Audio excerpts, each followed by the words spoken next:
Declaro aberta a 86ª reunião extraordinária da Comissão Permanente de Direitos Humanos, Legislação Participativa, Senado Federal, primeira sessão legislativa ordinária, 56ª legislatura.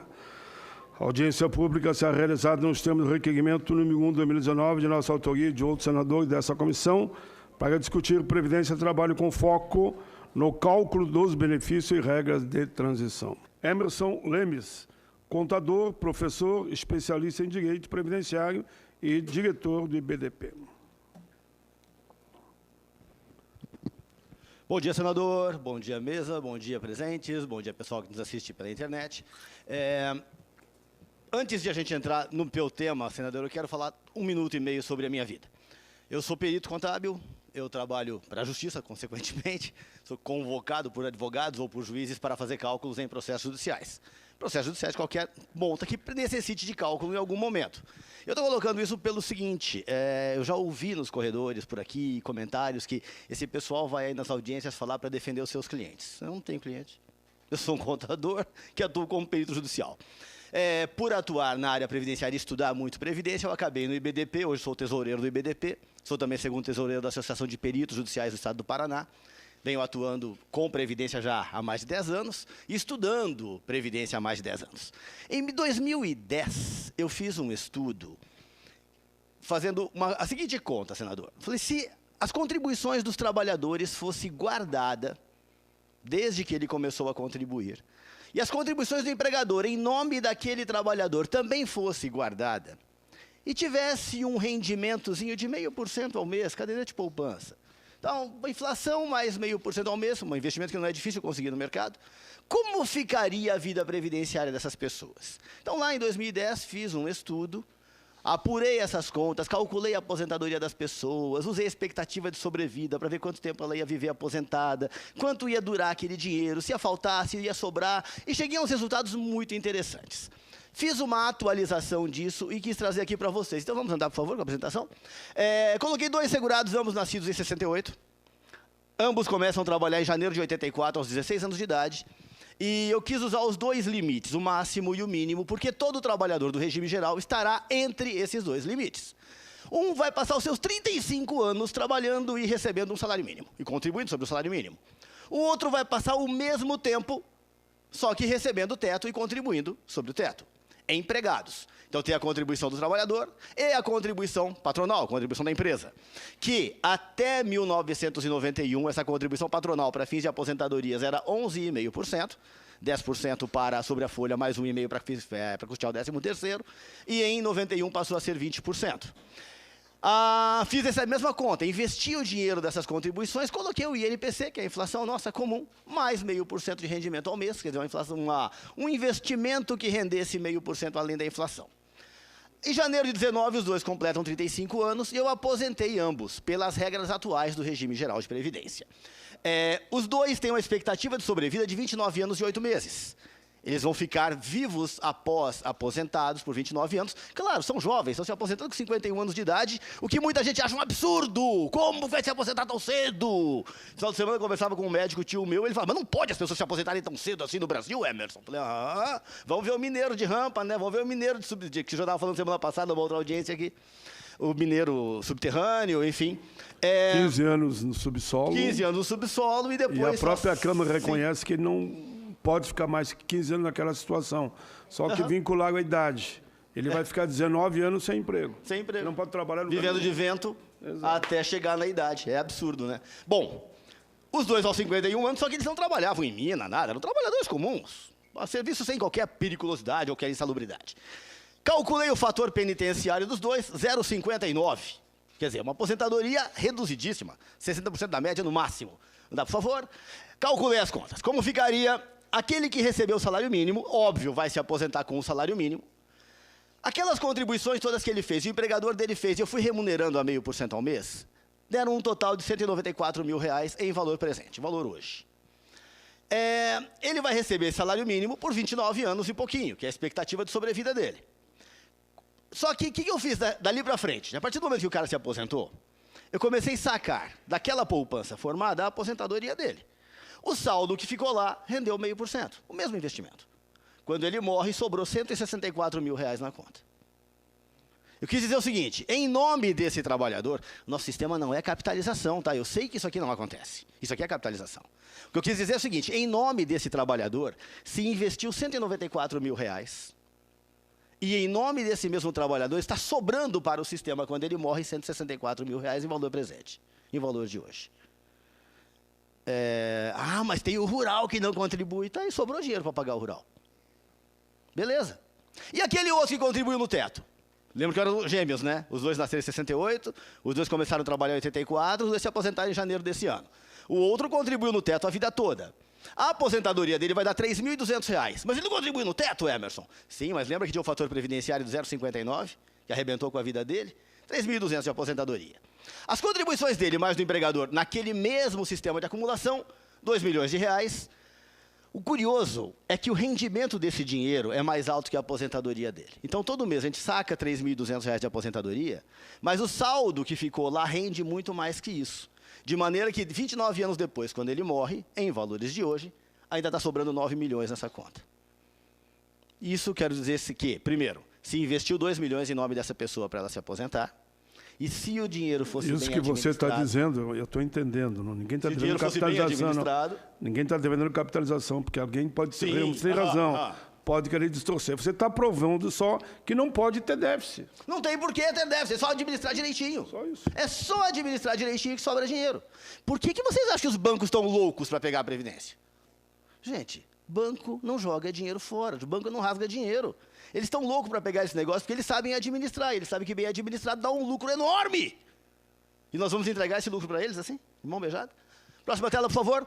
Peguei uns casos reais que me surgiram recentemente para desenvolver cálculos em processos. E eu trouxe esses casos, claro que estou omitindo o nome das pessoas, né? Um trabalhador que foi gráfico durante algum tempo, 2 anos e pouco, quase 2 anos como gráfico, e depois foi porteiro, pintor, tal. Trabalhou 17 anos, conseguiu contribuir por 17 anos e atingiu 65 anos de idade, teve esses empregos aí. Por favor. Eu fiz aqui o histórico salarial dele. Vejam os buracos que tem ali. Ó. De 98 a 2003, ele ficou desempregado. Não tem contribuição nenhuma. Teve contribuições altas lá no comecinho, quando ele era gráfico, ganhava bem. Depois aqui para baixo, pintor, porteiro, tal, uma renda média, aí, trazendo para valores de hoje, de R$2.000. E quando ele se aposenta agora, em 2019, como é que ficou? Calculei a aposentadoria dele, como se ele tivesse se aposentando agora em agosto. Fiz a média. A média teve, para quem estuda previdenciário a fundo, teve tal do mínimo divisor, do parágrafo 2º do artigo 3º da Lei 9.876 de 99, que é o segundo redutor na aposentadoria de quem tem falhas contributivas. 2.300 deu a média, a aposentadoria dele daria 87%, R$2.001 de aposentadoria. Também foi investido em nome desse trabalhador R$335 mil. Ele vai viver dos 65 até os 81 aproximadamente, e quando ele morre ainda sobrou R$131 mil. Mesmo alguém que só contribuiu por 17 anos, senador. Naquele raciocínio de poupança sobraria dinheiro se fosse bem administrado. Só 17 anos de contribuição. 35 é pouco tempo, tem que contribuir 40. O cara com 17 anos está sobrando dinheiro. Aí eu calculei, imaginando que ele fosse completar os 65 anos, logo depois de aprovada a PEC, caso ela seja aprovada nos formatos atuais. A aposentadoria dele cairia de R$2.001 para R$1.400. Uma redução de 28% na renda, se ele completar 65 anos, uma semana depois de aprovada a PEC. Não estou reduzindo o direito dele, não tinha direito garantido. Ele tem os 15 anos de contribuição e a Câmara colocou 15 anos para aposentadoria por idade, como já é hoje. Mas a regra de cálculo é prejudicial. Por quê?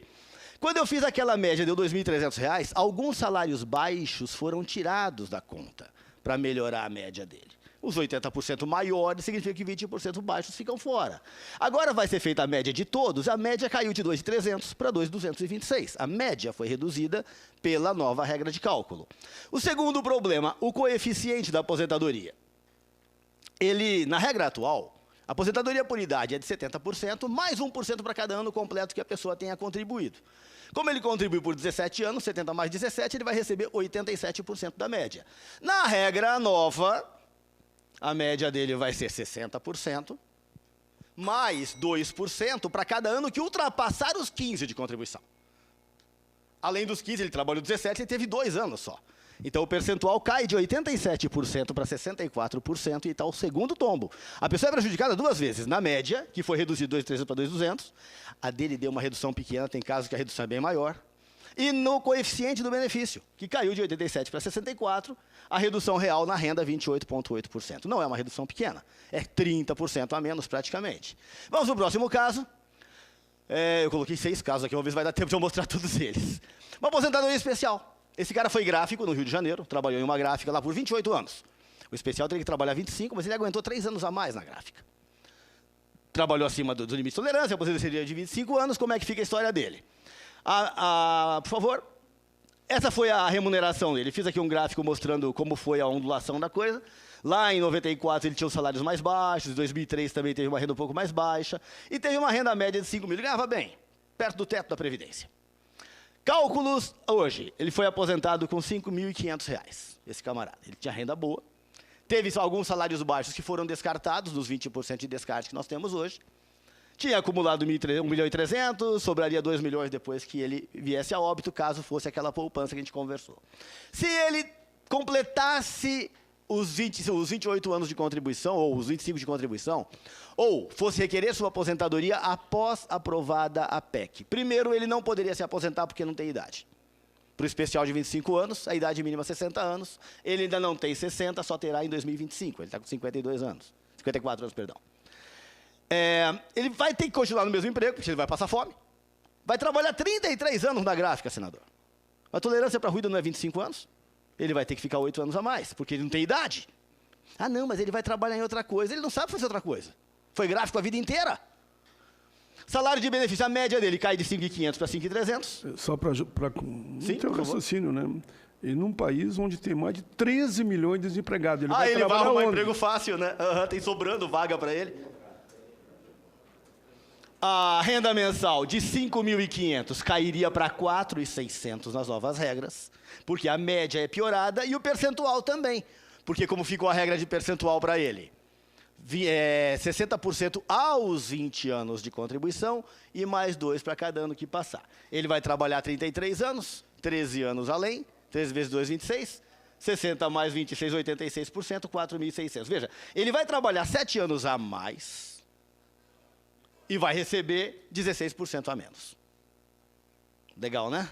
Essa é a regra que está proposta. Próximo caso, uma aposentadoria por tempo de contribuição, o segurado trabalhou 35 anos, tem 61 anos de idade, fechou os 96 pontos para se aposentar nas regras de hoje, sem a aplicação do fator penitenciário. Como fica a história dele? Essa foi a renda dele. Teve um tempão que ele recebeu o salário mínimo. Veja, de 2001 a 2008, ele teve uma renda muito baixinha de salário mínimo. Boa parte do período contributivo dele, uma renda próxima de R$4.000. Logo, a média dele não vai ser tão alta assim. Vamos em frente. A média dele, R$3.300. Aposentadoria, 100% da média, R$3.300. Média dos 80% maiores salários. Significa que daquele período do salário mínimo, um pedaço saiu da conta para não prejudicá-lo tanto, que é a regra atual. Pela PEC, a média dele de 3.300 cai para 2.700. E aí, imaginando que ele completasse os 35 anos de contribuição logo após a aprovação da PEC, senador. Ele está com 34 anos e 10 meses. No mês que vem, a aprova, no outro mês ele fecha os 35. Ele vai ter que cumprir um pedágio. O pedágio é de 50% do tempo que falta. Tá bom, faltava um mês e vai cumprir 1 mês e meio. Tá, não vai mudar a vida dele. Mas a média cai para 2.700. Olha o tamanho da queda. Porque vai pegar todos aqueles salários mínimos. Vai ter a aplicação do fator previdenciário obrigatoriamente nessa regra de transição, que é aquela para quem falta menos de 2 anos. O fator dela é de 0,86. A renda dele, R$ 2.406, uma redução de 28% também. Isso porque faltava uma semana para ele completar os 35 anos quando foi aprovada a PEC. Por dias. Ele vai ter uma redução de 28%. Ah, não, mas a regra de transição é para ajudar. 28% de redução está ajudando pra caramba, né? Próximo. Ajudar ele a ganhar menos, a não sair do trabalho, a continuar trabalhando, né? Não abrir uma vaga para um novo trabalhador que poderia ocupar aquela vaga, porque ele está aposentado, porque ele não vai poder parar de trabalhar, não, ele vai passar fome. Uma pensão por morte, o segurado tem 65 anos, a esposa dele tem 59, ele se aposentou agora, em junho de 19, 21 anos de contribuição. Aposentou por idade, aos 65, e morre 2 meses depois. Como fica nas regras de hoje?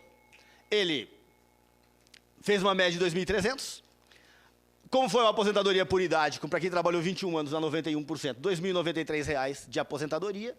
2 meses depois ele morre e deixa uma pensão também de R$ 2.000. Beleza? Hoje a pensão 100% da aposentadoria que o segurado recebia. Se ele se aposenta logo depois de aprovada a reforma, a aposentadoria dele já cai dos 2.093 para 1.600. A aposentadoria. Um mês depois ele morre, 2 meses depois ele morre. Como fica a pensão da viúva?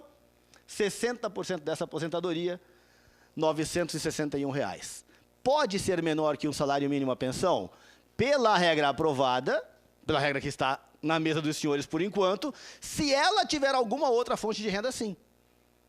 Aí eles tinham uma casinha, fizeram Minha Casa Minha Dívida, compraram uma casinha, construíram uma edículazinha lá no fundo e alugaram para alguém. Ferrou. Ela tem uma renda além, tem um aluguel de R$ 300, um quartinho que ela aluga, vai receber só os 961 de pensão, e pelas regras de hoje, 2.093, 54% a menos. E para a gente finalizar, eu trouxe a minha história. Eu tenho 47 anos de idade, 26 de contribuição, parece que eu tenho mais idade, mas só tenho 47. Completei 26 de contribuição até agora, então não tenho direito a nada, ok?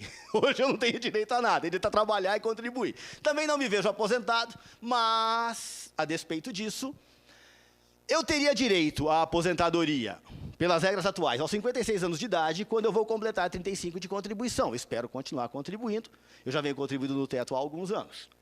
Teria um fator previdenciário 0,70, que ia reduzir em 30% a minha aposentadoria, e eu teria direito a uma aposentadoria, em valores de hoje, de R$ 3.400.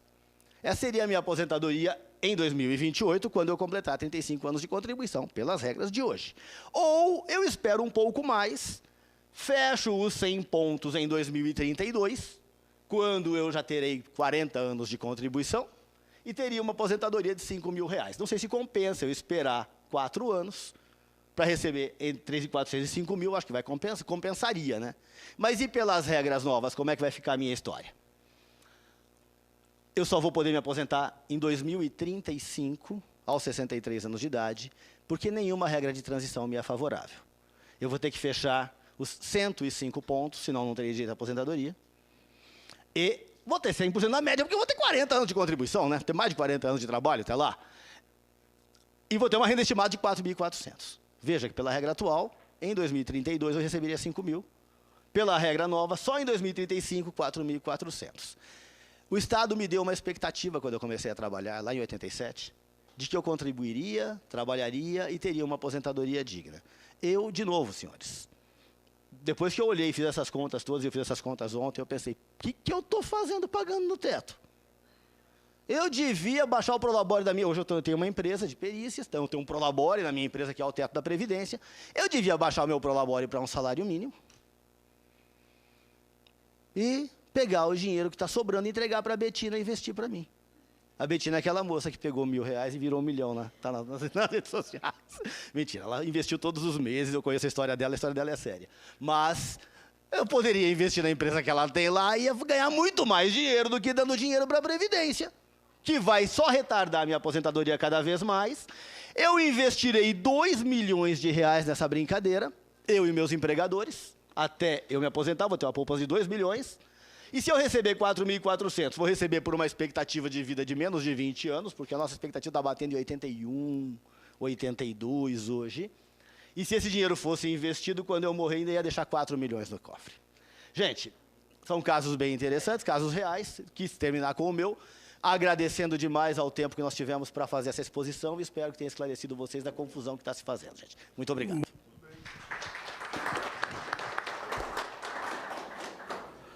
Se foi o Emerson Lemes, contador, professor, especialista em direito previdenciário, que, em resumo, se você me permitir, uma bela exposição, pelo cálculo atual, quem ia ganhar 2.000 se prepare para ganhar 1.000.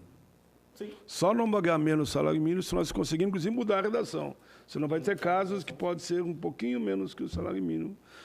Então, quem está nos assistindo, hoje são cálculos, não é teoria. Os especialistas estão mostrando que, em inúmeros casos, cidadão que projetou se aposentar com 2, se prepare para receber 1. Muito bem, Emerson, parabéns. Emerson Lemes, por favor. Em primeiro lugar, quero agradecer, senador, ao convite, por estar aqui. Vim representando o Instituto Brasileiro de Direito Previdenciário, que é uma instituição isenta. é formada por profissionais de diversas categorias. Eu sou contador, sou perito contábil, como comentei. Tem o professor André, que está aqui na mesa, que é também professor do IBDP, advogado. O doutor Alex Sertão, que é servidor e é membro do IBDP. Temos juízes, temos desembargadores, temos, enfim, um grupo enorme de pessoas que discutem previdência da forma mais isenta possível, e eu sou muito feliz em representar o IBDP nesse momento. O Diego está aqui do meu lado, o doutor Diego Cheruli, que é o nosso secretário-geral hoje. O Diego vai falar amanhã. Amanhã o Diego fala aqui E com vai vocês. falar Ótimo. segunda também. Sempre bom ouvir o Diego. E, então, em primeiro lugar, falar isso sobre o IBDP, que me trouxe para cá dessa vez. Vou tirando teu tempo, mas quando eu falei, é que nós estamos fazendo por tema, né? Então, os especialistas falarão especificamente de alguns temas. A palavra é tua. Perfeito, obrigado, senador. E quero também comentar sobre os trabalhos da Anfip. Eu conheci o trabalho da Anfip em 2008, até então não conhecia, e eu já tinha estudos meus que apontavam não existir déficit naquela época. Quando eu conheci os trabalhos da Anfip, foi um casamento dos dados que a Anfip apresentava com os dados que eu levantava nos meus estudos.